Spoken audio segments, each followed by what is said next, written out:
And I believe the easy thing to do is to set up court and to go prosecute people. First of all, only poor people will be going to that court. I think one of the things we have to think about is the fact that we use electricity extremely inefficiently.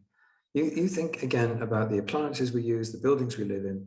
The buildings we live in, a lot of the buildings in Jamaica are concrete and steel, high thermal mass, get baking hot in the sun. You then have to run AC and fans all the time inside to cool them.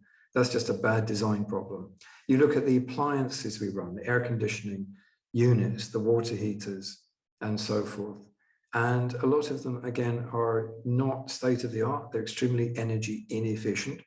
Now, some countries have tried to deal with this by making it mandatory to have consumer advice on the appliances. So you can actually see what it will cost you to run a given appliance. Other countries have said, no, this is no longer enough. People are still not, all of them, using this information. And countries like Australia have just said, we are going to take some appliances off the market. And they've said, for example, the first thing they did was they said incandescent bulbs, very expensive to run, very inefficient. From 2 years from now, they're going to be banned. Now that ban is already in place. That's government policy. Governments have to be active about this. They have to say, we're going to drive the economy in the direction of greater energy efficiency. Now, there's a couple of things you have to do. Initially, you have you get people ready, you give them information, but in the end, you actually have to take certain products, very energy inefficient products, which are in some cases probably being dumped on our market because they are being phased out elsewhere. We have to get those off our market as well. But then the government also needs to do things like zero rating the import of the replacements of highly energy efficient appliances. The government cannot just say, this is JPS problem, and we don't regulate JPS. The government does. But then, Prof. Clayton, you introduce another issue, that of corruption. We for years have not been able to stop the guns from flowing through the ports. How would we stop the flowing of inefficient technological and energy equipment?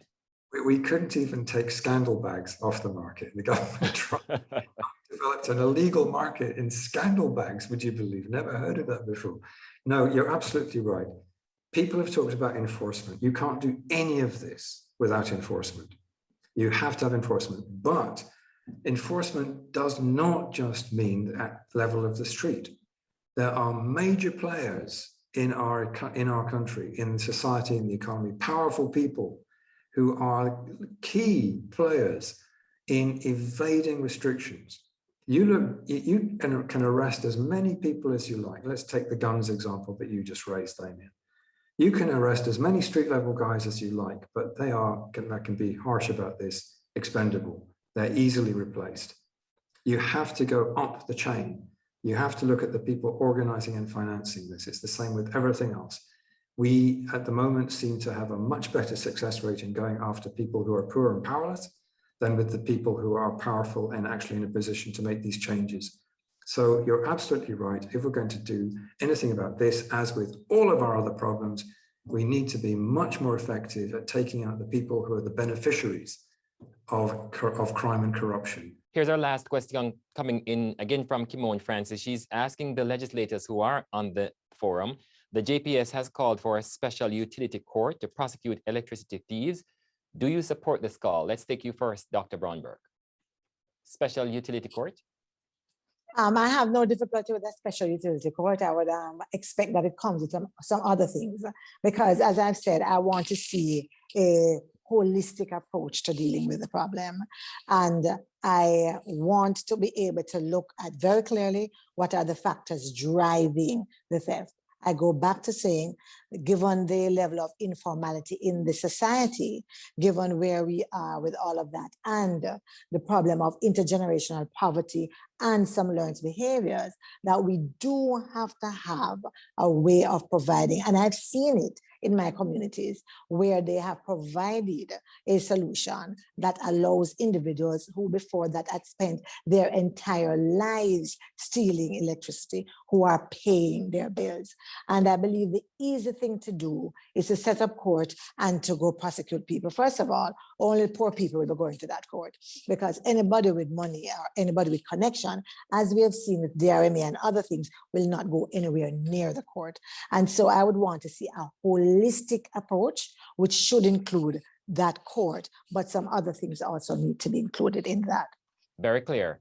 Dr. Wheatley, do you support this idea of a special utility court? I'm going to say ditto to everything that Angela just stated a while ago, but just to add the question, do we really need a special court? I think the current court that we have, the court system, can deal with that. We just need to ensure that proper legislation is in place and that it is interpreted correctly, as would be the intent of the legislators, you know, to be able to deter persons from illegally extracting electricity and to encourage them, you know, to formalize their arrangements with the utility company.